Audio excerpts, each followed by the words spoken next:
Et salut tout le monde, et sur ma chaîne Lorenzo High Tech, on va parler de smartphones et notamment de la marque Samsung parce que ça y est, les Samsung Galaxy A22 4G et la version 5G sont sortis. C'est deux nouveaux smartphones entrée de gamme exprès pour contrer les marques chinoises comme Xiaomi, Realme, il y en a plein d'autres. Du coup aujourd'hui je vais commencer par vous parler du Samsung Galaxy A22 4G et la version 5G, je ferai une autre vidéo parce qu'il n'y a pas que la 4G et la 5G qui changent, il y a plein d'autres caractéristiques. Mais avant de commencer la vidéo, si vous n'êtes toujours pas abonné à ma chaîne YouTube, abonnez-vous, allez 100% high-tech. N'oubliez pas d'activer la petite cloche de notification pour être notifié lorsque je publie une vidéo. Ou sur ma page Instagram Lorenzo High Tech, je donne souvent des informations, des promotions, tout ça en story. Et maintenant, c'est parti. Du coup, le Samsung Galaxy A22 4G a été annoncé au tarif de 219 €, donc un prix très attractif, exprès pour contrer toutes les marques chinoises qui se sont lancées dans les entrées de gamme. La date, bien entendu, de sortie, ça sera pour le mois de juillet. Alors, pas de date officielle pour le mois de juillet, mais on sait que ça sortira très bientôt. Maintenant, commençons par le design. On reconnaît le design à la Samsung pour les entrées de gamme.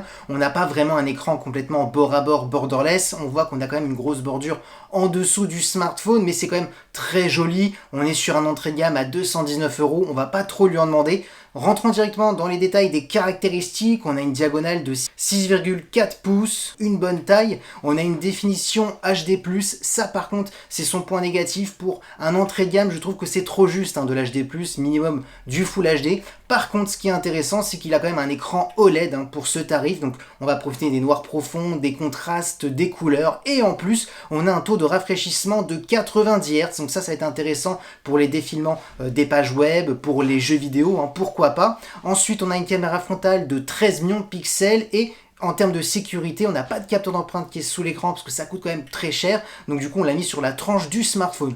Du coup, jusqu'à maintenant, pour 219 €, on a quand même un bon écran. Le seul bémol, c'est la définition HD+, qui est pour ma part un petit peu faible. Concernant le dos du smartphone, on aime ou on n'aime pas, ça c'est une question de goût. Maintenant pour 219 €, je trouve que le design est plutôt bien travaillé. Maintenant parlons directement des capteurs, il y en a 3. Le premier capteur principal, on est sur du 48 millions de pixels, donc ce sera celui-ci qu'on aura le plus de détails. Intéressant si vous aimez bien rezoomer, recadrer la photo. On a ensuite un ultra grand angle pour les gens qui aiment bien faire des photos à plan large. On est sur du 8 millions de pixels. Et concernant le troisième capteur, on est sur un macro pour faire des photos d'objets ultra près. On est sur du 2 millions de pixels.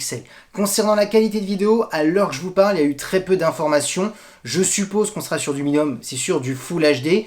Et pourquoi pas de la 4K vu qu'on a un capteur de 48 millions de pixels. Parlons maintenant de performance. Alors on sait qu'on est sur un entrée de gamme, ça ne sera pas une bête de compétition, mais on veut quand même savoir qu'est-ce qu'on peut faire avec ce smartphone à 219 €. Alors ce que je peux vous dire, c'est qu'on aura 4 Go de RAM accompagné d'un processeur MediaTek, c'est le Helio G70. Pour les gens qui ne connaissent pas ce processeur, c'est un concurrent au Snapdragon 710, donc voilà, un bon petit processeur entrée milieu de gamme, donc suffisant pour faire des petits jeux 2D, pour faire des petites tâches gourmandes, donc tout ce qui est réseaux sociaux, faire des recherches sur internet, un bon petit traitement photo quand même pour un entrée de gamme. Donc voilà, qu'est-ce qu'il est capable de faire ce processeur. Bien entendu, pas de compatibilité 5G, on n'est que sur de la 4G, mais bon, pour 219 €, ça reste quand même plutôt intéressant.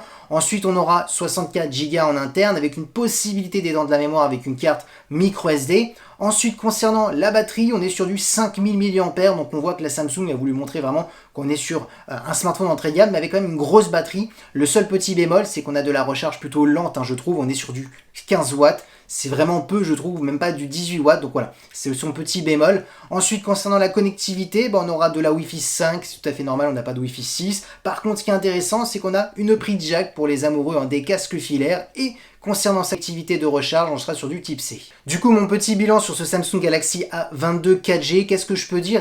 C'est plutôt positif, mais rien d'exceptionnel, je m'explique. Tout simplement, les points positifs qu'il faut noter, c'est l'écran OLED. Pour 219 €, c'est vraiment un bon point. Ensuite, le taux de rafraîchissement de 90 Hz. Ensuite aussi, bien entendu, sa batterie de 5000 mAh pour pouvoir tenir largement une journée, voire 2 jours si vous avez une petite utilisation. Les points négatifs, c'est son écran HD+, qui est vraiment très inférieur par rapport à la concurrence, surtout s'ils veulent concurrencer Xiaomi, Realme, où tous les smartphones proposent minimum du Full HD+, donc pour ma part, ça, c'est quand même un bémol. Ensuite, bien entendu, de la 4G, alors c'est vrai, on est sur de la 4G, mais maintenant beaucoup de smartphones d'entrée de gamme possèdent de la 5G, mais c'est vrai que Samsung a sorti un autre smartphone qui est compatible 5G, mais avec des caractéristiques différentes. Moi je trouve ça dommage, j'aurais préféré avoir deux smartphones 5G avec des caractéristiques différentes, mais bon, ça c'est un autre sujet. Ensuite, bien entendu, sa recharge qui est plutôt lente, on est sur du 15 watts, avec une batterie de 5000 mAh, ça va mettre vraiment du temps à le recharger, plus de 2h40, donc voilà, je trouve que c'est ces petits bémols. Maintenant, ça reste quand même un bon smartphone, parce qu'on a quand même un bon processeur Mediatek, pour faire quand même des petites tâches gourmandes, donc voilà, c'est intéressant, un bon écran, même si la définition elle est un petit peu en dessous, des capteurs photo qui sont quand même plutôt utilisables, un bon petit capteur de 48, un ultra grand angle de 8, donc voilà, on a quand même des bonnes caractéristiques, voilà, on n'est pas sur de la perfection, on n'est pas sur le meilleur entrée de gamme, c'est ça que j'ai envie de vous dire, donc voilà, je sais pas s'il va réussir à rivaliser avec tous les Xiaomi, tous les Realme, toutes les marques chinoises qui sont en train d'arriver. Maintenant, il peut faire sa place parce qu'il a quand même des bonnes caractéristiques. Et voilà, la vidéo est terminée sur le Samsung Galaxy A22 4G, j'espère qu'elle vous a plu. Si c'est le cas, n'oubliez pas le petit pouce like, de vous abonner sur cette chaîne YouTube et d'activer la petite cloche de notification pour être notifié lorsque je publie une vidéo, ou sur ma page Instagram Lorenzo High Tech, je donne souvent des informations, des promotions, tout ça en story. Et maintenant je vous dis à très bientôt.